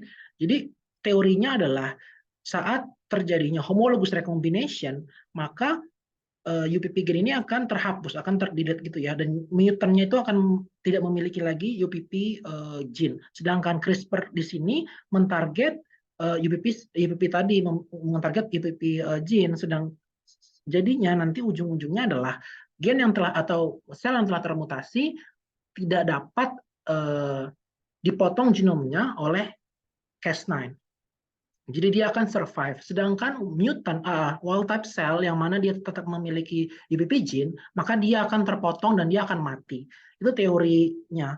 Dengan begitu, baik lagi ke teori sebelumnya, kalau benar kalau Cas9 itu adalah salah satu fungsinya sebagai selection tools untuk membunuh sel yang wild type sehingga kita memiliki hanya sel mutant. Dan hasilnya menunjukkan bahwa benar 100% dari seluruh sel yang kita dapatkan setelah transformasi menggunakan plasmid ini yang memiliki homologous sequence dan mentarget UPP gene, semua selnya itu adalah sel mutant. Kita tidak menemukan sel yang wild type. Oleh karena itu, Cas9 dipadukan dengan homologous recombination itu menjadi salah satu tools yang paling efektif untuk meningkatkan efisiensi dari genome editing di bakteri terutama. Nah, kalau tadi itu kan masih proof of concept lah ya, penggunaan CRISPR untuk sebagai editing tools di Rhodobacter. Nah, sekarang ini ada paper yang kedua, lanjutan dari project S2 saya. Mereka menggunakan CRISPR-Cas9 tadi kita desain untuk dalam bidang metabolic engineering untuk menghasilkan senyawa bernilai tinggi, yaitu terpenoids atau nama senyawa lengkapnya itu adalah amorfidin yang merupakan prekursor untuk obat malaria. Nah, di sini kita lihat kalau jalur metabolisme dari amorfidin itu adalah dari glukos dari glukos itu dia bercabang menjadi dua. Dia bisa menggunakan jalur metabolisme MEP ataupun jalur metabolisme MVA. Tadi ada teman kalian yang menghasilkan karotenoid, itu biasanya kalau di bakteri itu jalurnya MEP pathway kalau di bakteri, tapi untuk tanaman tingkat tinggi ataupun di yeast itu biasanya pakainya MVA pathway. Nah, di Rhodobacter itu hanya punya MEP pathway, dia nggak punya MVA pathway. Nah, oleh karena itu rekan saya di lab berusaha untuk mengintroduce untuk mengenalkan MEP pathway yang terdiri dari beberapa gen di sini, dari Paracoccus giacentinifasiens. Kalau nggak salah ini mikroalga ya, seingat saya, dan dia mengklon si cluster gen si Paracoccus ini, MVA gene cluster ini sekitaran 7.000 base pair gitu ya, cukup besar, dan dia menggunakan CRISPR system untuk mengedit atau untuk sebagai selection tools untuk mengedit genomnya Rhodobacter sphaeroides. Jadi dia memasukkan cluster MV agents ini ke dalam genomnya Rhodobacter di posisi gen DXR. Jadi karena dia tidak membutuhkan gen DXR di sini. DXR di sini sama dia delete gitu ya. Dia ingin menghapus MEP atau nonaktifkan P2MEP dan menggantinya dengan P2MVA dari mikroalga. Hasilnya bisa dilihat di sini bahwa produksinya amorfidin itu jauh lebih tinggi menggunakan jalur metabolisme MVA dibandingkan dengan jalur metabolisme MEP. Seperti contohnya ini yang di warna biru muda gitu ya, yang ini biru tua. Jadi bisa dibilang di sini kalau CRISPR-Cas9 itu memang salah satu genome editing tools plus selection tools yang sangat-sangat bermanfaat untuk digunakan di bidang sintetik biologi maupun di metabolic engineering. Nah, ini sedikit tentang sRNA. Ini salah satu paper terbaru saya.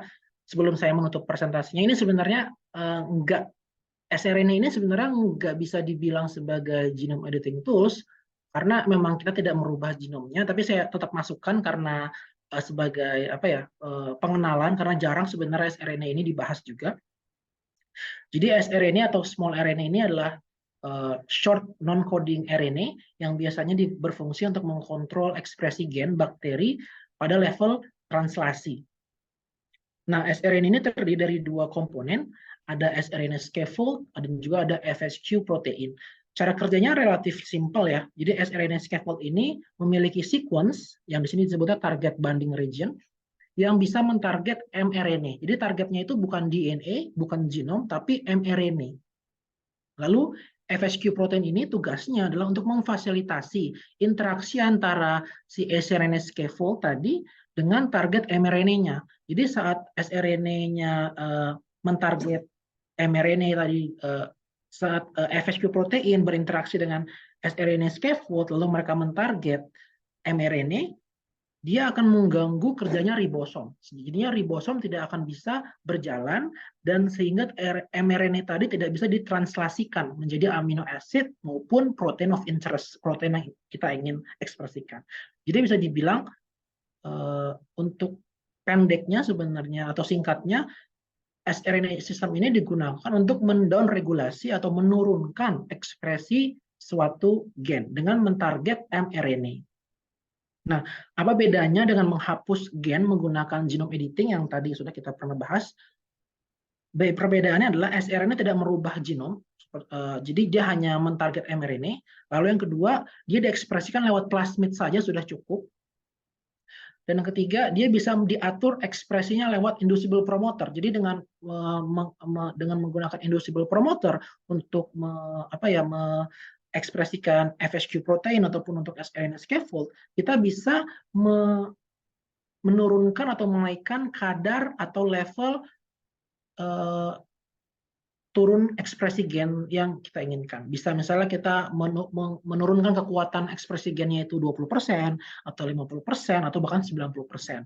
Tapi mostly setahu saya, setahu saya proses untuk menurunkan ekspresi gen menggunakan sRNA ini tidak bisa 100%. Perbedaannya tadi dengan genome editing yang menghapus tadi itu literally 100% dihilangkan proses transkripsi maupun translasinya sehingga tidak ada sama sekali protein of interest, maka reaksi tersebut tidak akan terjadi. Sedangkan kalau menggunakan sRNA system, kita hanya menurunkan kadar ekspresi gennya sehingga kita bisa menurunkan level atau banyaknya reaksi yang terjadi gitu, yang diakibatkan oleh sedikitnya jumlah protein yang dihasilkan. Nah, kekurangan dari sRNA system ini, so far hanya ada satu sistem yang terkenal atau yang mostly dipakai di banyak eksperimen, yaitu adalah dari E. coli. sRNA system, E. coli based sRNA system. Nah, E. coli sRNA system ini ternyata efisiensinya itu rendah, terutama jika kita menggunakan gram positif bakteria sebagai target host. Kalau E. coli kan gram negatif ya, sedangkan beberapa bakteri yang itu industrial relevan atau dipakai di dunia industri itu, ada juga yang gram positif. Contohnya kayak Rhodococcus opacus, Corynebacterium glutamicum itu gram positif. Dan kita juga terkadang perlu menggunakan sRNA sebagai untuk mendownregulate gen, dan itu nggak efisien kalau kita pakainya yang E. coli sRNA system. Jadi kita butuh nih sRNA system yang baru, yang lebih fleksibel, yang bisa dipakai di berbagai macam jenis bakteri, gram positif maupun gram negatif. Itulah salah satu latar belakang kenapa kita memulai proyek ini. Dan untuk mencoba mencari sRNA system yang baru dari E. coli sRNA system, kita pertama pasti studi literatur, kita cek di database, kita menggunakan bioinformatic tools, dan dari database kita menemukan bahwa ada 44 bakteri yang teridentifikasi memiliki sRNA system. Ada 44 bakteri. Namun yang telah divalidasi secara di lab gitu ya, secara eksperimental, kalau itu udah benar-benar sRNA system ini gimana cara kerjanya, protein apa aja yang terlibat di situ, mana target binding site-nya, itu hanya ada 6. Yaitu adalah dari Listeria monocytogenes, Bacillus thuringiensis, Bacillus subtilis, Streptomyces fulicolor, Staphylococcus aureus, dan Corynebacterium glutamicum. Plus ada E. coli, jadi ada 7 totalnya ya. Nah, kita akan mencoba untuk menggunakan sRNA system dari 6 bakteri ini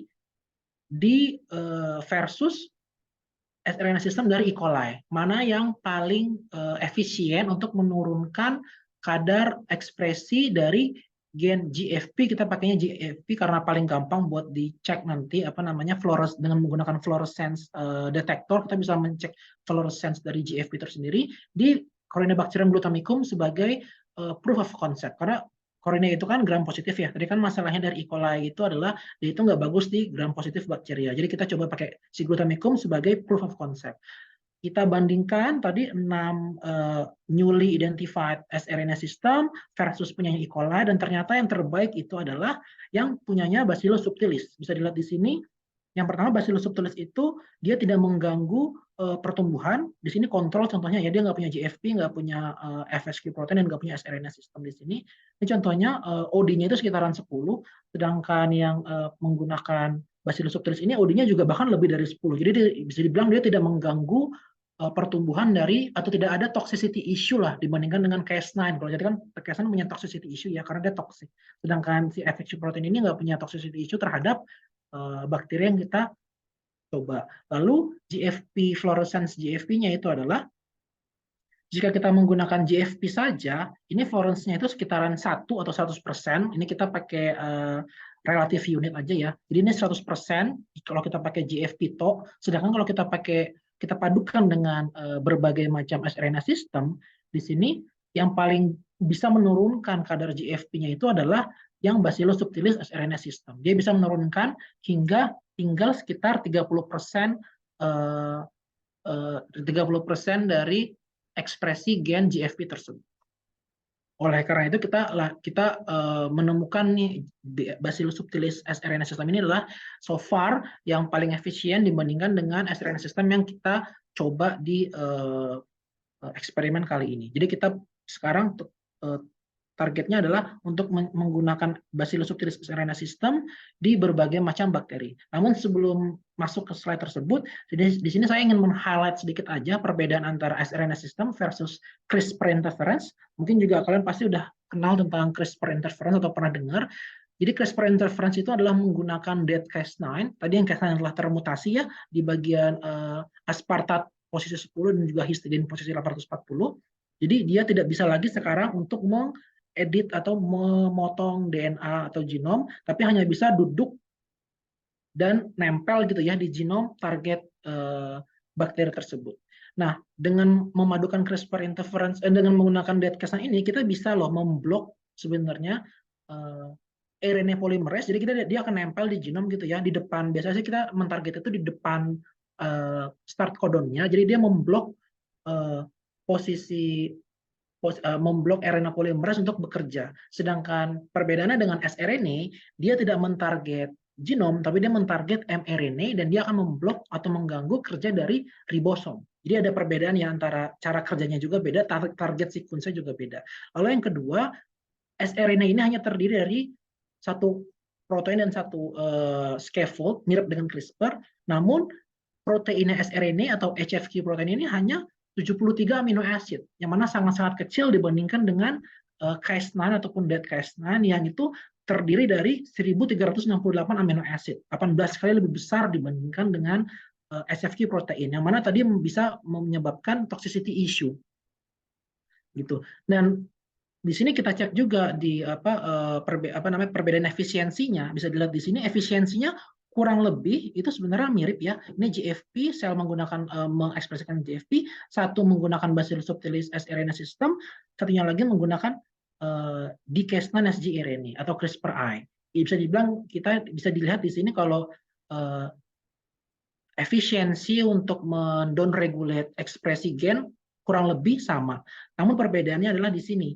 Kalau kita lihat dari transcriptional levelnya mRNA, tidak ada perbedaan antara transcriptional levelnya sel yang dia mengekspresikan sRNA system, karena pada teorinya tadi saya sudah pernah sebutkan kalau Bacillus subtilis sRNA system tidak mentarget transkripsi proses, jadinya transcription levelnya akan sama saja seperti yang wild type, tapi di dead Cas9 dia menurunkan transcription level, karena pada akhirnya memang dia itu tugasnya mengganggu proses transkripsi dengan cara duduk diam di depan start codon sehingga atau di depan ATG gitu ya di DNA sehingga RNA polymerase nggak bisa maju ke depan.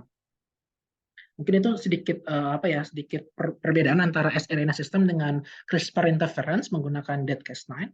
Lalu sekarang balik lagi ke penggunaan Bacillus subtilis sRNA system. Di sini kita mencoba untuk menggunakan bakteri di berbagai macam jenis bakteri.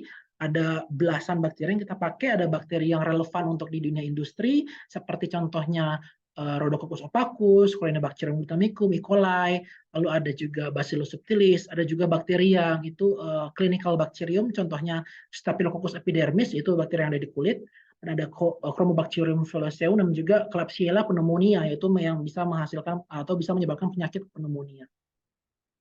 Di sini kita menggunakan berbagai macam jenis bakteri, gram positif dan gram negatif.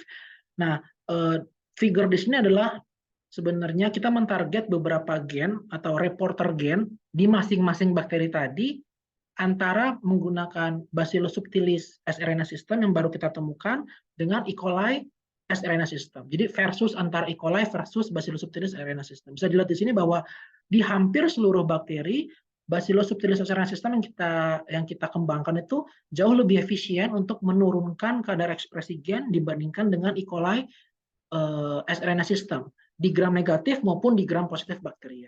Jadi bisa dibilang dari figur ini kita mendapatkan insight gitu ya, kalau Bacillus subtilis sRNA system ini jauh lebih efisien di wide range bakteria, di berbagai jenis bakteria, regardless dia itu gram positif maupun dia gram negatif, dan yang relevan di industri maupun yang relevan di bakteri-bakteri yang dipakai di dunia klinikal ataupun probiotik bakteria seperti.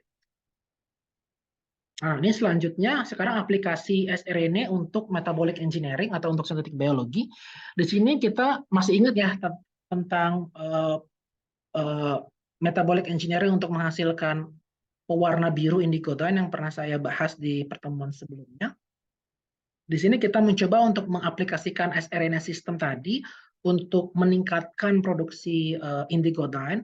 Di sini kita pakai bakteri Corynebacterium glutamicum yang pernah saya pakai juga persis. Jadi ini strain biru berapa ya? Biru 10 kalau nggak salah, strain biru 10 yang pernah saya gunakan yang bisa menghasilkan sekitaran 50 gram atau 49 gram per liter indigodyne di pertemuan sebelumnya.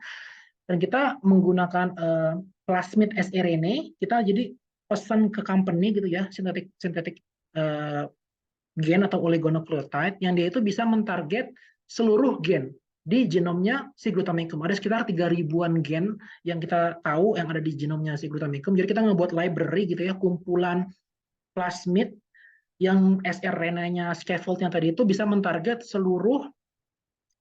Jadi satu plasmid punya satu sRNA plus HFQ protein, dia bisa mentarget seluruh gen yang ada di genomnya si glutamicum. Lalu kita secara random, kita kumpulkan jadi satu, kita transform semua ke Corynebacterium strain yang bisa menghasilkan indigodyne yang tadi. Lalu di plate, nanti kita akan menemukan banyak koloni sel, kita punya ribuan, ratusan plate gitu ya, ratusan plate dengan jutaan koloni kan ya. Nah, itu akan gampang untuk di screen menggunakan robotic arm seperti ini. Contoh di sini ada kayak gambar bergerak robotic arm seperti ini, dan dia akan melihat berdasarkan intensitas warna biru yang dihasilkan. Teorinya adalah dengan intensitas biru yang lebih pekat atau lebih tinggi, maka sRNA system tadi telah mentarget gen yang dia itu bisa meninggikan produksi indigodyne. Jadi itu teorinya sebenarnya. Nah, jadi robotic arms ini berfungsi untuk men-screen atau mengidentifikasi, mengambil sel-sel yang warna birunya itu sangat pekat atau bahkan kehitam-hitaman gitu ya. Jadi dia nge-screen sel itu, diambilin, habis itu sama dia diseleksi, kita dapat sekitaran 20 sel, menseleksi 20 sel dengan intensitas warna biru yang sangat pekat. Lalu kita sequencing balik plasmid mana, plasmid apa yang masuk ke dalam si glutamicum tersebut, sel tersebut, dan dia mentarget gen apa gitu. Kita kan bisa tahu dari 20 scaffold 20 target binding sequence yang ada di scaffold tadi kan ya, gen mana yang target. Nah, ini surprisingly ya untuk kita, kalau kita ingat jalur metabolisme indigodyne dari glucose glycolysis lalu ke TCA cycle, lalu ke glutamat, ke glutamin dan indigodyne, kita kan sudah mentarget beberapa gen di jalur metabolisme ini ya, dari mulai tadi untuk sintesis glutamin, sintesis glutamat, bahkan sampai alfa ketoglutarat. Namun ternyata gen-gen yang berhasil meningkatkan produksi indigodyne menggunakan sRNA itu bukan gen-gen yang berada di jalur metabolisme ini, tapi adalah gen-gen yang itu related dengan sel membrane atau cell development, gen-gen yang terlibat dalam pengembangan sel atau reproduksi sel dan juga untuk sintesis sel membrane. Dia gen-gen ini tidak langsung secara tidak langsung gitu involve atau berkontribusi dalam metabolisme atau jalur metabolisme indigodyne itu sendiri. Dan bisa dilihat di sini bahwa ternyata dengan mentarget sel membrane, kita ternyata bisa meningkatkan produksi indigodyne.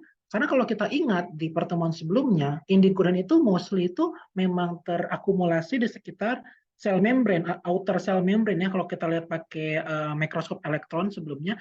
Jadi dengan mentarget gen tersebut, menurunkan ekspresinya, kita semacam memberikan ruang-ruang lebih banyak gitu ya di dalam sel membrane itu agar indigodyne bisa terakumulasi di situ. Jadi lebih bisa dibilang sel itu lebih fleksibel untuk men-storage gitu ya, atau menyimpan indigodyne di dalam sel membrane-nya seperti itu. Dan kita akhirnya menggunakan bakteri yang dengan intensitas indigodyne yang paling tinggi, lalu kita mengculture-nya di fat batch fermentation.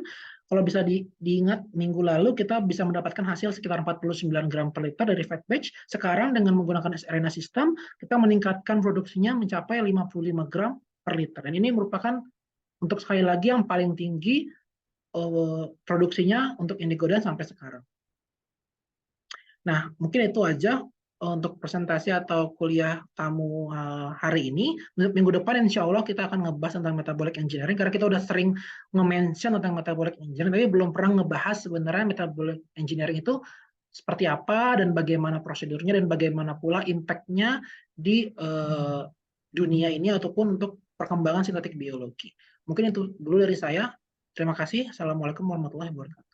Oke, waalaikumsalam warahmatullahi wabarakatuh. Ini luar biasa nih, ini banyak sekali insight ya. Nah, jadi ini enaknya kalau kuliah tamu itu nggak harus banyak baca paper gitu ya untuk punya insight atau ideas itu. Oke, saya beri kesempatan dulu, silakan. Ini banyak hal yang menarik ini yang bisa jadi inspirasi, masuk juga untuk tugas besar nanti ya. Dari tim iGEM-nya, ini iGEM ITB mana nih? Oke, silakan kalau ada pertanyaan dari rekan-rekan mahasiswa ya. Tahun ini ITB nggak ngirim iGEM tapi ya Pak? kayaknya saya nggak tahu nih. Mana nih Hakim sama siapa nih? Satu lagi tuh siapa yang Soalnya belum ITB? kemarin ada iJam kan yang menang tuh kalau nggak salah UGM dapat emas ya, UGM dapat emas, satu lagi dapat silver, tapi saya lupa dari UI ya, UI kalau nggak salah dapat silver. Saya Iya, lupa.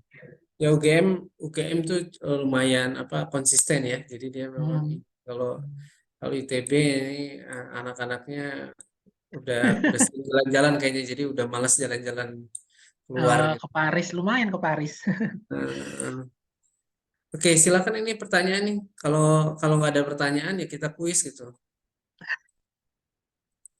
Kalau nggak ada yang nanya kita kuis sekarang. Ya udah. Ini kayak pada tidur semua kayaknya. Jadi ada Barik lagi tiduran juga itu ya. Silakan ini pertanyaan ini terkait apa namanya? Ya ini banyak hal sih ya seperti itu. Ini memang disetting kuliahnya itu online atau memang biasanya offline, Pak? Oh ini offline kebetulan. Ini kan kalau kalau Kang Givari pas lagi ke Indonesia ini kita settingnya offline nanti gitu kan. Kayak gitu. Oh, jadi oke. Berarti semua Eh, perkuliahan di ITB udah offline ya?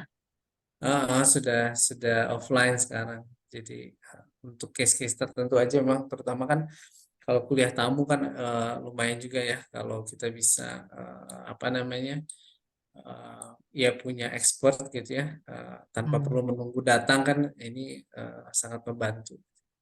Ada Oke, nih Cia, satu kamu kayaknya. kamu tanya langsung deh, open mic deh kamu. Oke, Cia ini dia Rekomendasi skizofrenium. homolog tadi ya, sirkuler.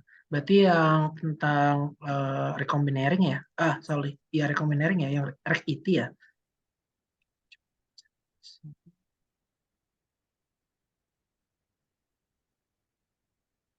Cia ini kerjanya dengan skizokitrium ini. Skizokitrium. Sorry.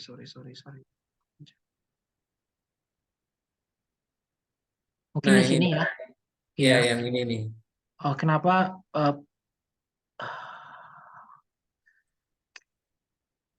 konsiderasi kenapa kita harus memakai circular plasmid sama linear donor di ini? Sebenarnya simpel, ini lebih ke masalah teknis ya. Kalau linear double stranded DNA itu yaitu mostly itu kan dari hasil PCR produk. Jadi kan kalau kita nge-PCR produk itu kan hasilnya biasanya linear. Sedangkan kalau kita menggunakan plasmid kan dia circular. Nah, PCR produk itu juga punya batasan kan ya. Biasanya dia itu nggak bisa lebih besar daripada let's say 5.000 base pair atau 6.000 base pair. Kalau kita apa namanya mencoba buat mereplikasi menggunakan PCR template yang itu lebih besar daripada 5.000 base pair atau 6.000 base pair gitu ya, akan ada banyak mutasi di biasanya. Apalagi kalau kita menggunakan tag polymerase atau polymerase yang let's say paling murah lah ya. Tapi kalau kita menggunakan polymerase yang mahal, misalnya pernah dengar Q5 polymerase yang ada dari NEB, New England Biolabs gitu, itu polymerase yang sangat fidelity-nya itu sangat tinggi, jadi dia bisa benar-benar apa namanya mereplikasi atau mereplikasi DNA menggunakan PCR itu dia bisa tanpa mengintroduce atau tanpa menghasilkan mutasi sedikit pun. Kalau kita pakai Q5, itu bisa sekitar 6.000 sampai 7.000. Tapi 10.000, let's say, 10.000 insert yang bisa yang mau kita masukin, itu nggak bisa linear. Pada akhirnya kita harus memecah itu menjadi beberapa bagian dan kita menggunakan Gibson assembly atau mungkin restriction enzyme gitu ya untuk memadukan atau menggabungkannya dia menjadi satu plasmid utuh. Jadi konsiderasinya kapan menggunakan circular plasmid ataupun linear DNA hasil PCR produk itu berdasarkan size dari donornya atau size dari insertnya, berapa size yang mau kita masukkan ke dalam si genomnya target host menggunakan recombinering, menggunakan REC-IT menggunakan REC-IT sistem ini. Ya, recombinering benar. Jadi lebih ke size-nya ya, lebih ke technical issue aja sebenarnya. Tergantung size-nya. Kalau size-nya kurang dari 5.000, pakai PCR produk lebih gampang karena juga lebih cepat, lebih murah. Tapi kalau size-nya lebih besar daripada itu, mostly pakai circular plasmid donor karena kita nanti akan kesusahan buat mendesain atau mendapatkan linear double stranded DNA yang itu panjangnya lebih dari 7.000 ataupun lebih dari 6.000 base pair. Oke, gimana Ketsia? Open Tadi mic kan dong. ada disebut tentang markerless juga. Berarti kalau tentang donor plasmid ini tidak bisa markerless ya, Pak? Soalnya kan Nggak bisa. di plasmidnya pasti ada marker antibiotik resistance-nya. Oh, bisa diulang? Berarti kalau yang didonor dalam bentuk plasmid itu nggak bisa markerless kayak tadi yang udah disebutkan ya, Kak. Soalnya kan di plasmid itu ada marker antibiotik resistance-nya. Di linear juga ada. Tetracycline ini marker. Tetracycline ini marker gen. Di dua-duanya ada. Kalau bisa dilihat di sini hampir semuanya sebenarnya sama. Homologous sequence, di sini ada homologous sequence juga, pink dan ungu persis. Lalu di sini ada multiple cloning site untuk mengclone insert kita dari mulai flaviolin, lycopene, violacin contohnya. Lalu ada LOX sequence, di sini ada LOX sequence di sini dan juga ada tetracycline di tengah-tengah. Perbedaannya cuma di circular plasmid itu ada ori-nya ataupun ori ini ori untuk untuk E. coli ya, PUK itu kan ori untuk E. coli, dan ada sec-B. Nah, sec-B di sini nanti yang membedakan dia harus ditambahin sukrus agar dia itu sec-B-nya hilang. Karena kan tadi pernah saya bahas di homologous recombination ya, sec-B jika ketemu sukrus dia akan menjadi toxic gitu. Nah, di sini tadi saya skip di sini karena takut bingung perbedaan antara linear donor linear donor dengan plasmid donor. Perbedaannya cuma yang plasmid donor itu tetap ditambahin sukrus agar nanti tuh yang terrekombinasi itu hanya bagian dari homologi 1 ke homologi 2 tanpa ada sec-B dan PUK-nya ikutan masuk. Paham ya maksudnya? Karena sec-B-nya akan ngebunuh sel kalau ada sukrus. Sedangkan kalau linear DNA memang hanya 2 ini aja yang masuk langsung ke dalam genom. Dua-duanya tetap ada tetracycline resistant markernya karena kan untuk nanti diseleksi apakah manakah sel yang telah teredit genomnya, manakah yang belum, kan harus punya marker dulu di awal. Oleh karena itu nanti markernya akan di-excise keluar gitu ya, akan dipotong keluar menggunakan Cray plasmid yang mana Cray nanti akan mengenali LOX sequence atau LOXP sequence yang mengapit si tetracycline tadi. Oh, oke, sudah jelas. Terima kasih. Oke. Ya. Silakan ada pertanyaan lagi dari mahasiswa yang lainnya.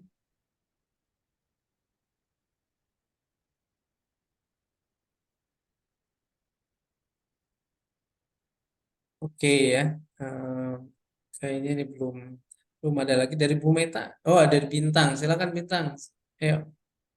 Baik, terima kasih Bapak dan Kak Givari atas kesempatannya.